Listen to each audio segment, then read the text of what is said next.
Welcome to Life Rebounding. The Apostle Peter writes in 1 Peter 1 verses 6 and 7, "And all this you greatly rejoice, though now for a little while you've had to suffer grief in all kinds of trials.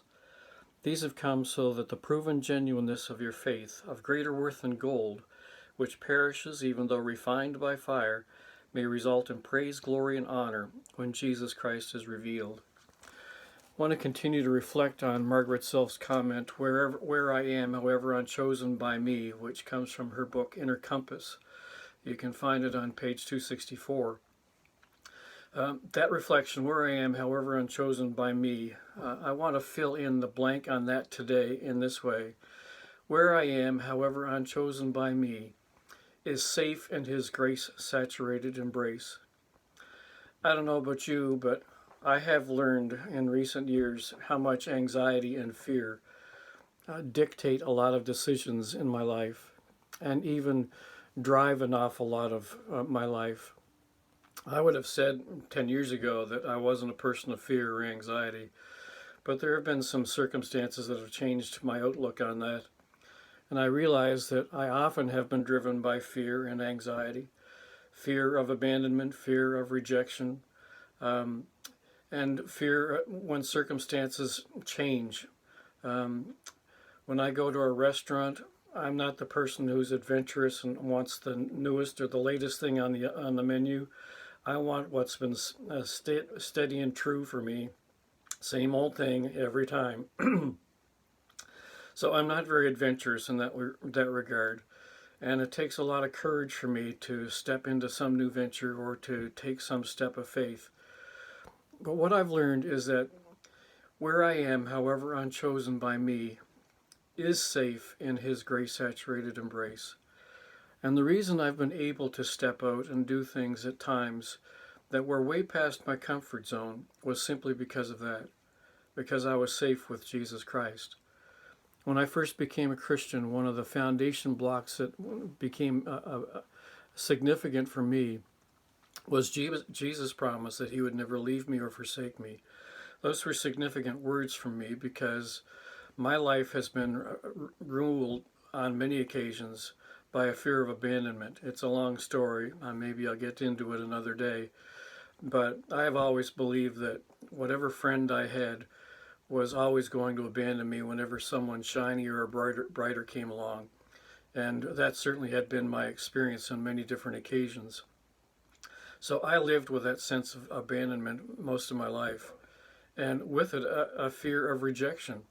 Like any teenager, I did all the kinds of things that I thought would help me be accepted and not be rejected, but they weren't always the wisest choices. And we do that even as adults. We still do things that we think are going to get us acceptance so that we're not rejected.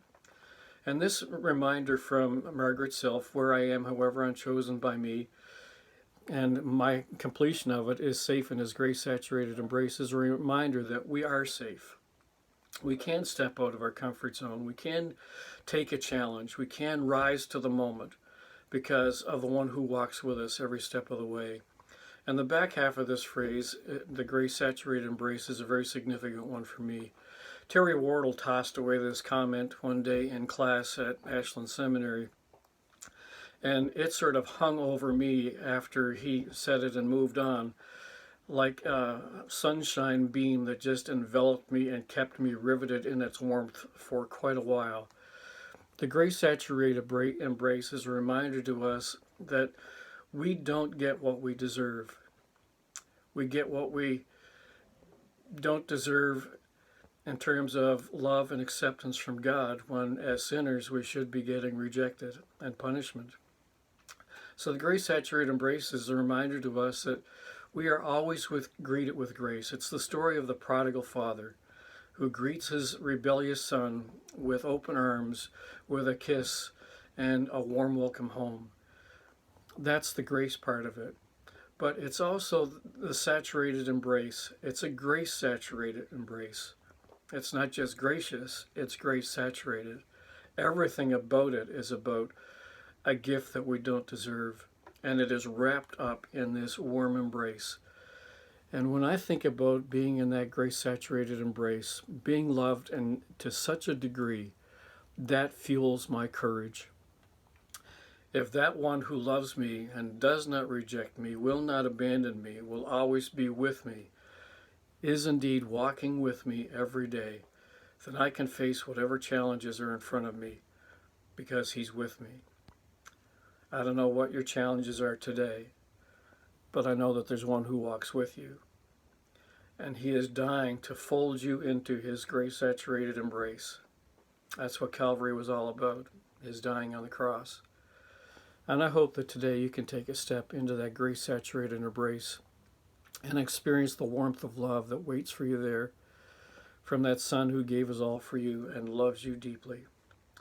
May you experience that deep love today.